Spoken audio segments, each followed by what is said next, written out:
Hello बच्चों, आज का हमारा प्रश्न है पोटेशियम डाइक्रोमेट में क्रोमियम की ऑक्सीकरण संख्या ज्ञात करो। ठीक है, तो K2Cr2O7 में Cr की ऑक्सीकरण संख्या क्या होगी। तो हम लोग क्या करते हैं, मान लेते हैं पोटेशियम डाइक्रोमेट में क्रोमियम की ऑक्सीकरण संख्या x है। ठीक है, x मान लेते हैं। अब इसके बाद में पोटेशियम की ऑक्सीकरण संख्या +1 होती है, ऑक्सीजन की समान यौगिकों में -2 होती है।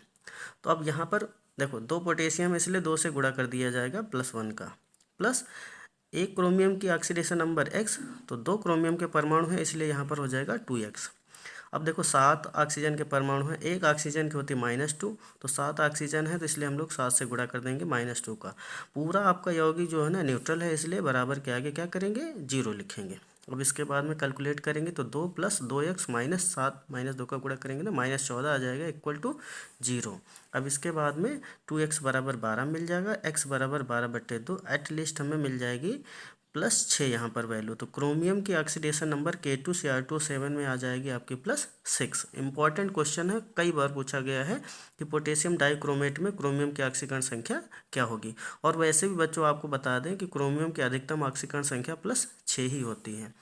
अब एक क्वेश्चन और है कि ये जो आपका Cr2O7 2- में, यानी कि पोटेशियम डाइक्रोमेट का अगर डिसोसिएशन किया जाएगा तो आपको ये मिल जाएगा Cr2O7 2-।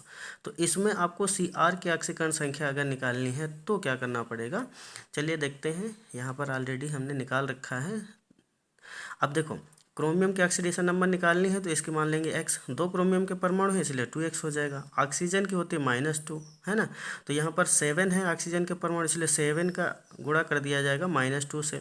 अब खास बात है कि जो ऊपर वाला भी यौगिक था, ये वाला आपका पोटेशियम डाइक्रोमेट वाला, ये न्यूट्रल था, इस पर आवेश नहीं था इसलिए बराबर के आगे 0 लिखा गया था। लेकिन ये आयन है, ठीक है, तो आयन है इसलिए इस पर देखो -2 चार्ज है, इसलिए हम लोग बराबर के आगे -2 लिखेंगे।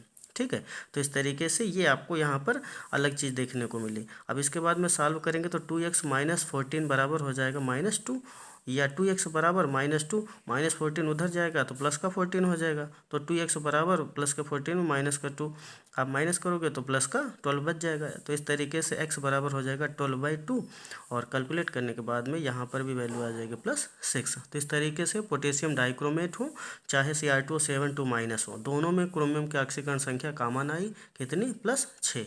तो इस तरीके के कई सारे क्वेश्चन हैं, ऑलरेडी इंपॉर्टेंट रूप में देखे गए हैं और पूछे भी जा सकते हैं, तो आपको इनका रिवीजन कर लेना है।